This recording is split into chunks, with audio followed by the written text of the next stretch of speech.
Good afternoon, everyone. Welcome to OptoMed Live. I'm Tom Leahy.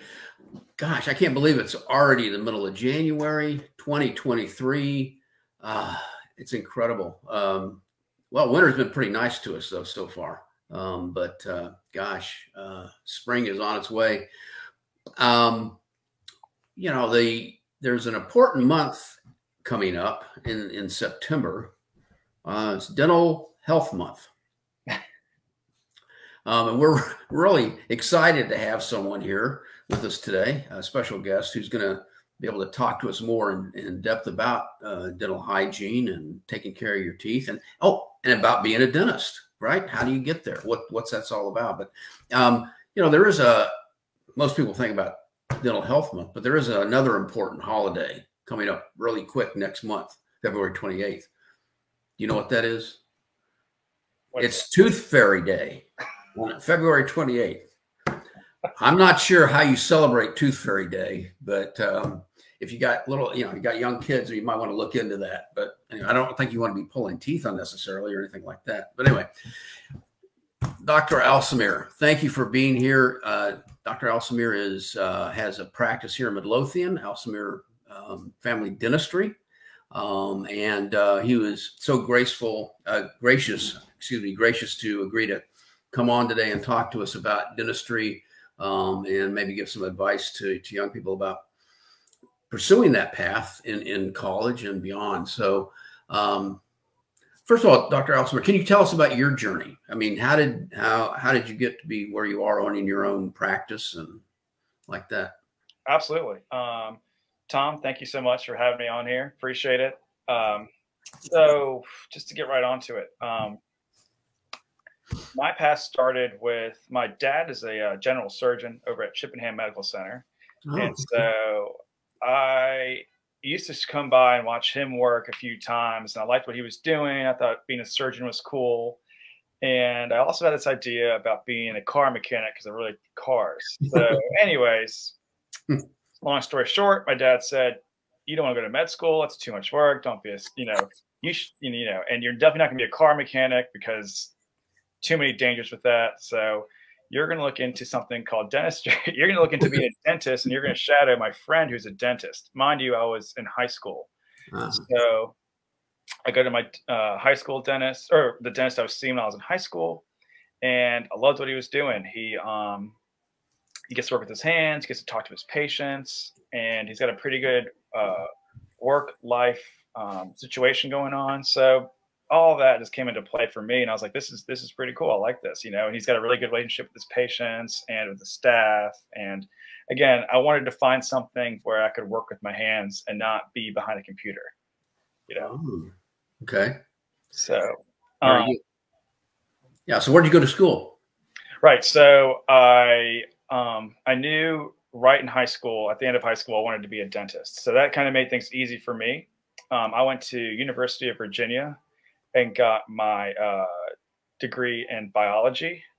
And I would recommend to anyone when applying to school, if you are thinking about going to med school or dental school or anything in the health field, to pick a major that's somewhat related to what you're going to be doing. I mean, yes, the schools will accept you if you are an economics major, which is what I originally was. And I can go into that later. But if you pick a science major like biology or chemistry or anything like that, you're at much greater advantage when you get into the actual grad school program, whether it be dental, medical, nursing, anything like that.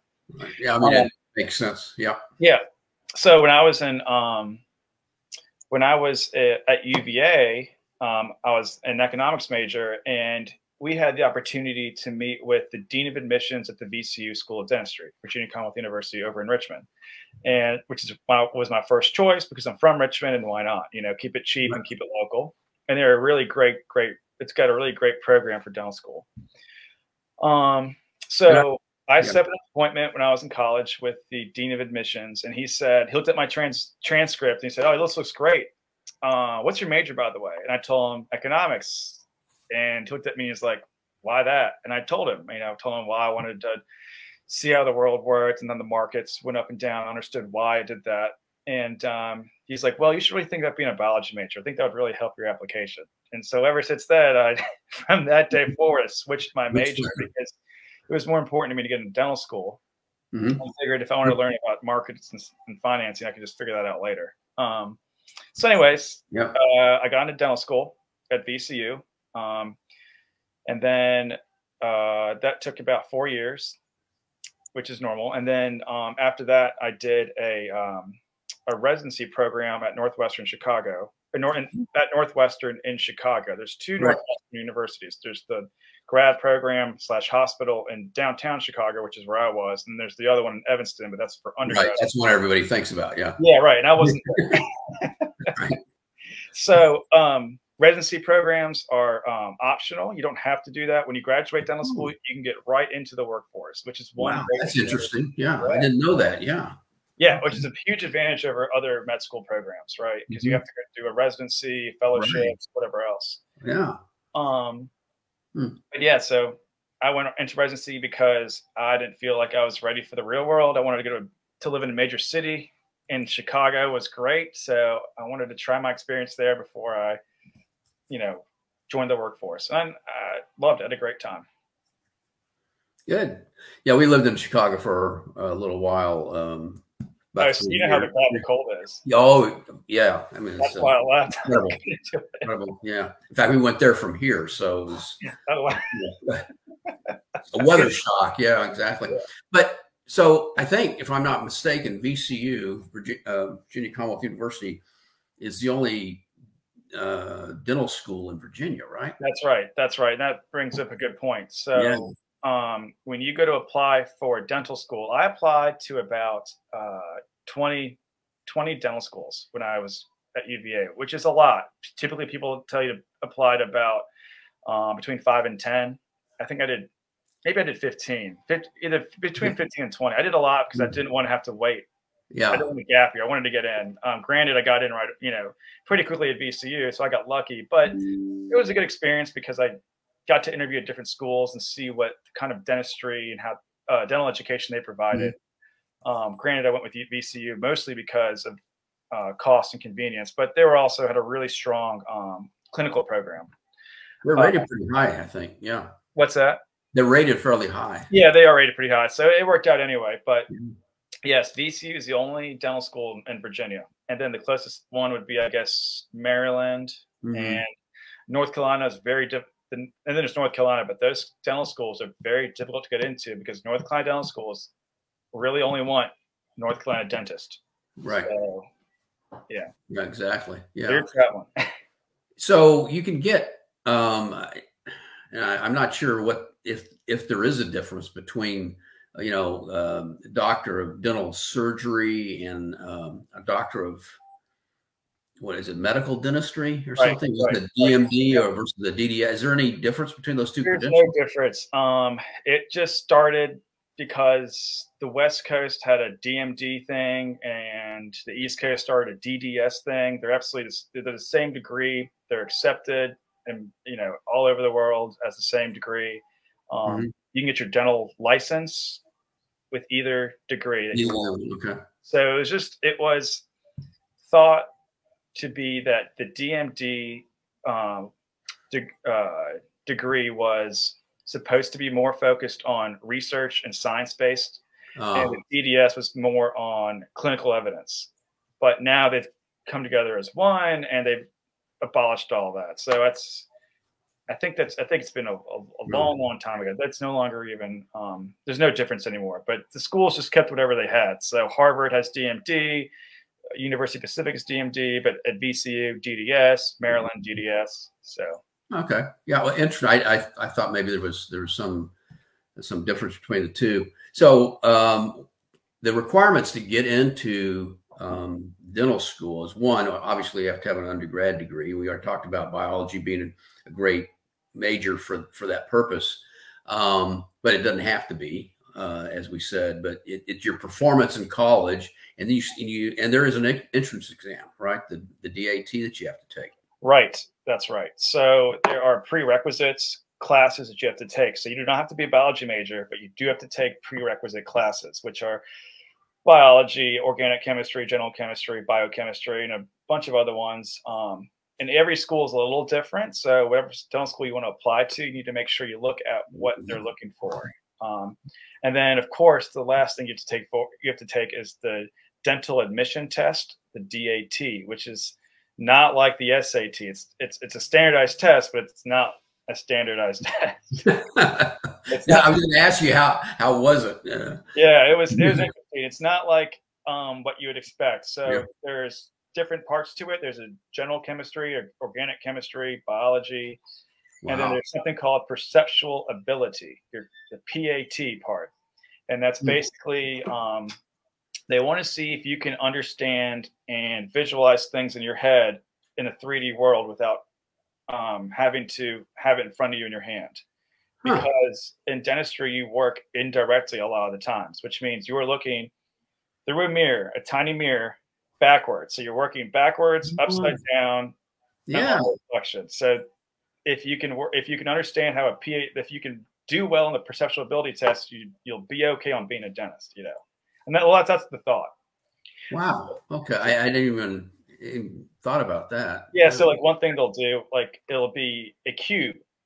And on the cube, they will paint they'll take a white cube and paint black on side. They'll paint some black sides to it at random sides, and they'll unfold that cube, and you have to figure out where those sides land on the fold. Wow. Okay. Yeah, it's interesting.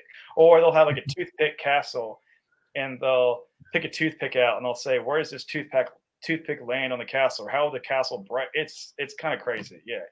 But you can train, you can practice for that. Yeah, you can practice for that. Okay. Yeah, you can study for the PhD. So there's stuff out there to help you do that. Okay. Right. Yeah.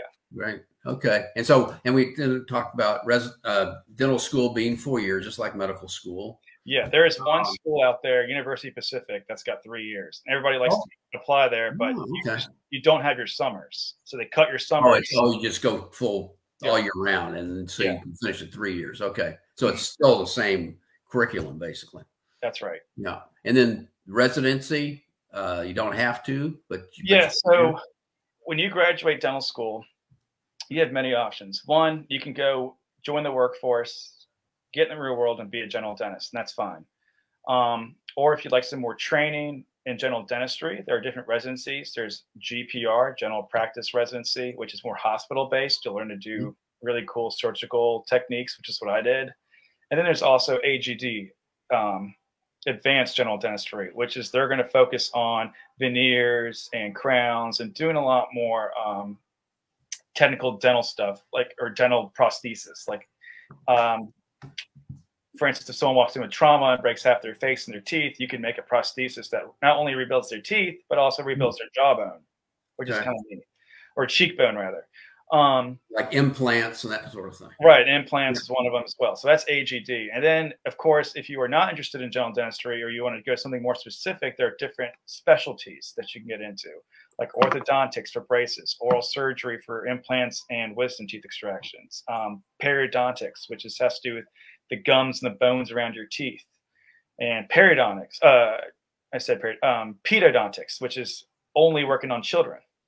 Okay. All right. I was going to say, specializes in children's. But that's something you can figure out once you're in dental school. You don't have to figure out what you want to do until you get there, and then that's what you want to go into it thinking you're only going to be a general dentist. When you get in dental school, you'll do all your rotations just like you would in med school, and that's how you figure out what you want to do. Right. That's great. And in your circumstance, I'm just going to guess that not only do you have the dental piece of what you do, but you're also a business person, right? Right. So as a dentist, you have two ways to work. You can be an owner like myself and have your own practice, or you're an associate dentist. An associate dentist means you work for somebody else. You clock in, you do the dentistry, and you clock out. Right. As an owner, you have to manage staff, you have to manage your own finances, bookkeeping, all sorts of fun stuff. So some of that economic stuff yeah, exactly. I wish I kept to play. Yeah. So it wasn't a total waste, right? Right. All right, great. So what, I mean, if you're talking to a young person, what would you tell them the one thing that they should really be thinking about in terms of, that consideration, what is the one thing that they really need to understand about pursuing dentistry in order to make a good decision? Is it the commitment of time and education, or is it a characteristic that, personal characteristic, or aside from this optical thing you were describing? But Right. So the perceptual part, the perceptual, yeah. yeah, but it's not huge. Okay. If you're an extroverted person, you like being around people, you can communicate well with others. That's huge. It's a big factor. Working with your hands is always fun, and just know that it's not something that every appointment, every time I see a patient on the half hour, it's a different procedure every time. Nothing is repetitive. Nothing is routine. So if you're someone that can adapt well or just likes change every so often, that's great. But if someone who's more routine, regimented, and likes things to be completely standardized, maybe not so much for you, because there's not one filling I've done is the same as the other person or other patient rather. Right. Every time I'm in the patient's mouth, it's a different story. So if you like routine, this is not the place for you. That's right. There's nothing routine really about what we do. We know the procedures may seem routine, but they're not, Wonderful. All right. Well, that's great. I think we really covered a lot of territory, and I really appreciate your time today. Absolutely. I think it's going to be very valuable to any young person who is thinking about dentistry. Thank you so much. Do you want to? I'm just going to ask if you want to share, a way of getting in touch with you or your practice. Would that be helpful? Yeah, go ahead. Absolutely. So my office is Alsamir Family Dentistry, and you are welcome to email me. My email is info@alsamirfamilydentistry.com. You're also welcome to call my office and just reach out for me. And if you're ever interested in pursuing this career, you're welcome to come shadow or intern me. I actually have an intern now that's coming and looking over my shoulder and seeing what I do. And I'm kind of guiding her in how to apply to school and what to look for and what not to do and what to do. And I'll say, if there's two things I like about this job is you get to fix people and get them out of pain, and you get to make them smile. I mean, you're getting them out of pain is one thing, but developing their confidence is huge. I mean, someone that walks in with a bad smile and they're not happy with the way they look, and you can change that and transform them. I mean, that's probably the biggest part of what I do. And I would, and I can't really, it's hard to share that in words. So you'll just have to come see it one day. Yeah, that's great. Appreciate it. And you know what? I'm really happy that I'm seeing you right side up today. Yeah, that's probably the first time, and without a mask. Without a mask. Right. Yeah. All right. Dr. Alsamir, thanks so much. You have a great day. Thanks, you too. Take care.